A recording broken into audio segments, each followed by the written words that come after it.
Imagine this. A man, his servant and the servant's wife traveling through ancient Israel finally arrive at Gibeah, a city they believed would be safe. Night falls and an old man offers them shelter. Relief, right? But then, darkness takes a turn. Verse 22 says, "While they were enjoying themselves, the men of the city, a perverse lot, surrounded the house and started pounding on the door." Knocking sounds. Pause. They demanded, "Bring out the man who came into your house so that we may have intercourse with him." This wasn't just a threat, it was a total breakdown of hospitality, something sacred in ancient Hebrew culture. The old man pleaded, "No, my brothers, do not act so wickedly. Since this man is my guest, do not do this vile thing. Here are my virgin daughter and his concubine. Let me bring them out now. Ravish them and do whatever you want to them, but against this man do not do such a vile thing." Unbelievable desperation. Still, the mob wouldn't listen. So, the man seized his wife and pushed her out to them.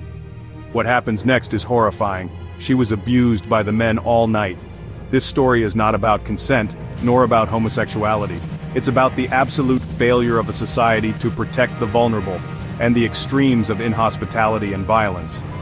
The lesson? Judges 19 is a warning. An ancient story about how not to act, showing what happens when a society loses its moral compass. And remember, these laws were for ancient Israelites, not binding on Christians today. When Jesus died, he fulfilled the old law, ushering in a new covenant of grace. Heavy, I know, but sometimes the Bible forces us to wrestle with the hardest truths.